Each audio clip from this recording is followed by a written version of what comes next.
Esse filme que eu tô comentando aqui hoje já estreou nos Estados Unidos lá em maio do semestre passado, quando ele também passou no Festival de Cannes, na quinzena dos realizadores, já tem cópia digital há algum tempo, quer dizer, dá um pouco a sensação de que a gente tá falando de uma notícia velha, mas não é, porque afinal de contas o Man, Faces do Medo, o novo longa do Alex Garland, acaba de entrar em cartaz aí nos cinemas nacionais, entrou em cartaz no começo dessa última semana. Vou falar um pouquinho mais em detalhes sobre o que eu achei do novo filme do Garland, que pra mim é um dos realizadores mais interessantes trabalhando da indústria hoje, mas antes eu vou lembrar você que se você por acaso ainda não fez isso, não se esqueça, claro, de curtir o vídeo, de assinar o canal, que é aqui embaixo no botão de inscreva-se, e lógico, de deixar o sininho das notificações sempre ativado para receber notificações todas as vezes que a gente postar vídeos novos aqui. E você também, claro, pode me acompanhar em outros comentários sobre cinema, tanto na minha conta do Letterboxd quanto na minha conta do Twitter. Os arrobas estão aparecendo aí na tela e também tem os links aqui na descrição do vídeo. Eu estou sempre falando sobre lançamentos ao longo das semanas e também sobre outros assuntos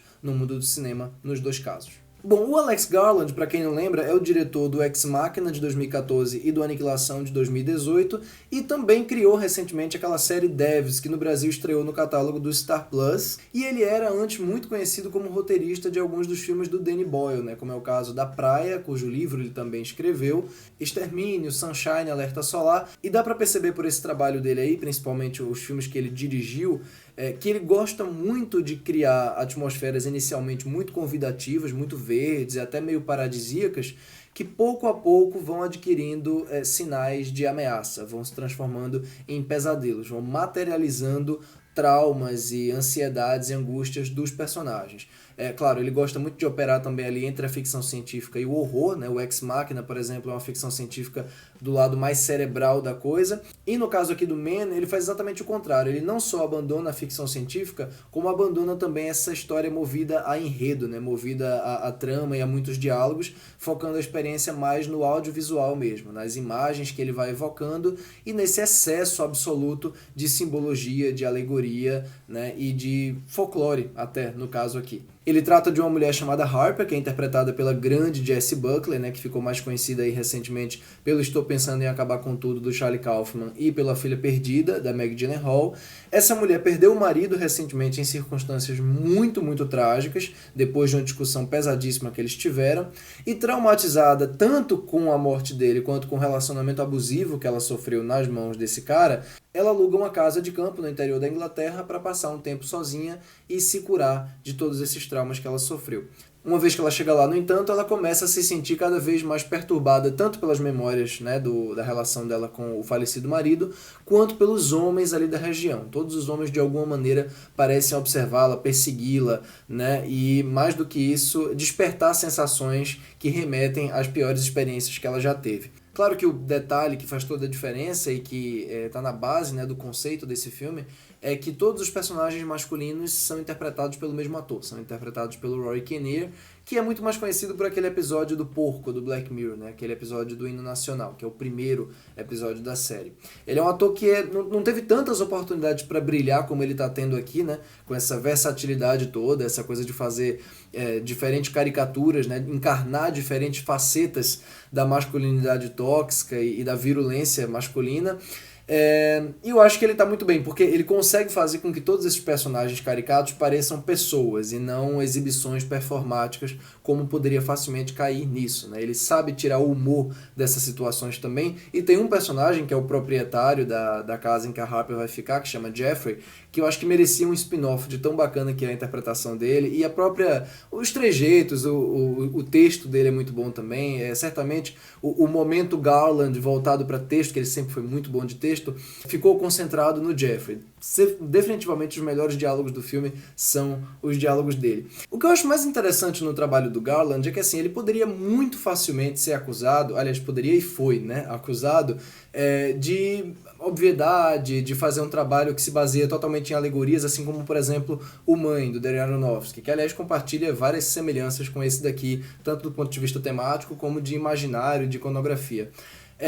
Mas ele parece que não dá a mínima para isso, né? Ele colocou o nome do filme de Man, sendo ele mesmo um homem, E decidiu trabalhar mesmo com essas caricaturas e trabalhar em cima de uma ideia de uma personagem, por exemplo, que não tem muitas características além do trauma que ela sofreu. Ele parece que decide fazer uma espécie de exercício de gênero mesmo, para explorar essa temática a partir de uma lógica de construção imagética e sensorial mesmo. É um filme feito menos para você ficar decifrando as simbologias e mais para você sentir essa sensação de opressão, de isolamento, de culpa, de trauma dessa personagem. Eu acho muito bacana como ele consegue materializar, mais uma vez, como ele fez muito bem no Aniquilação, que para mim é um filme que ainda vai ser muito mais comentado e muito mais respeitado nos anos adiante, que eu acho um grande trabalho dele.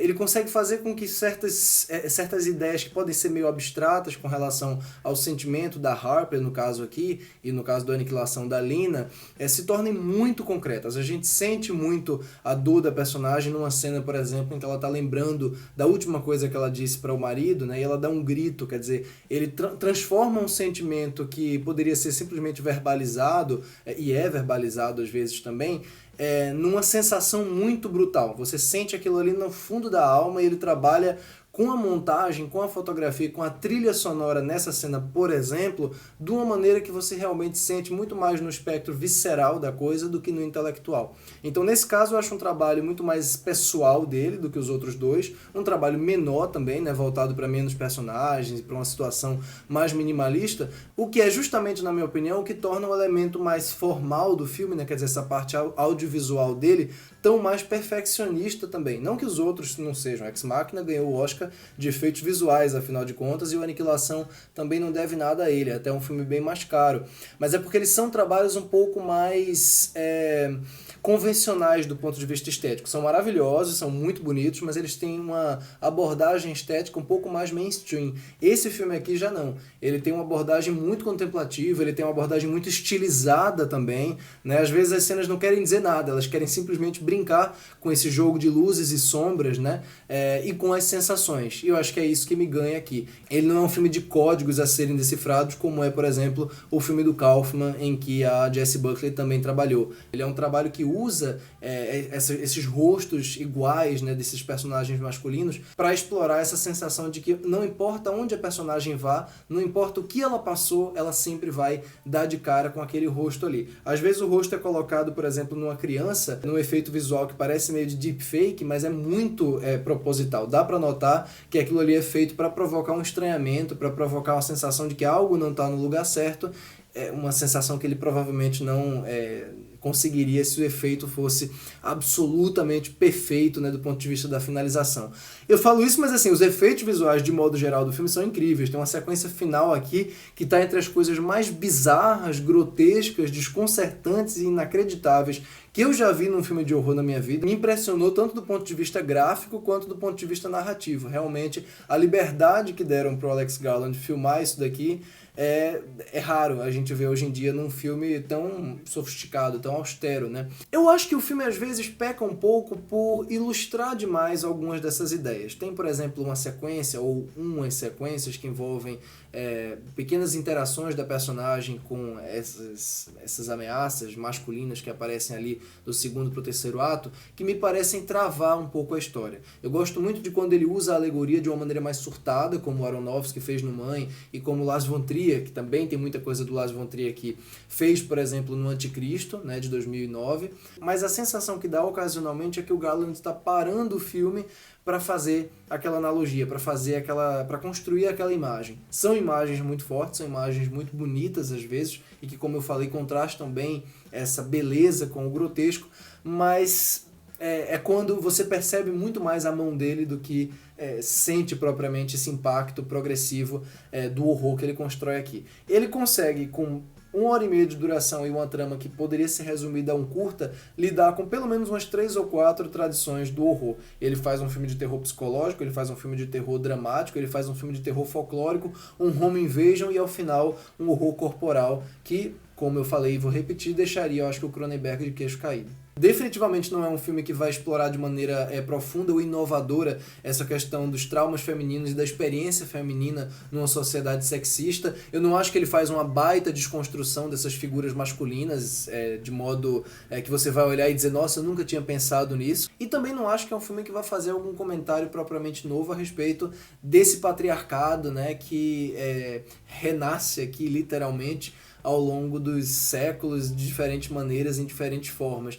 Mas eu acho que ele lida muito bem com essa questão da culpa feminina, ou melhor, da culpabilização feminina numa sociedade em aparente desconstrução. Eu acho que esse elemento específico ele trabalha muito bem, especialmente nas cenas de flashbacks. E eu acho que ele funciona, acima de tudo, como exercício de gênero. Eu acho que ele funciona como essa construção de uma fábula, de um conto de fadas, de um universo muito específico, né, muito bem estabelecido, com meio que regras próprias, e que lida muito bem com essa iconografia que ele estabelece aqui, no melhor estilo Lars von Trier e Darren Aronofsky. Ele tem sim muitas coisas do Ex Machina e do Aniquilação, especialmente do Aniquilação, mas é um trabalho que aponta para uma direção mais ousada, mais surrealista, mais maluca e ainda mais ambiciosa do diretor. Eu espero que, ao contrário do que ele tem dito em entrevista, ele não pare de filmar, ele não pare de dirigir, porque ele é um diretor muito interessante, é um diretor com ideias muito provocadoras e que está sempre disposto a se reinventar. Gostei muito, muito do Man e, naturalmente, é um filme que com certeza eu não vou esquecer.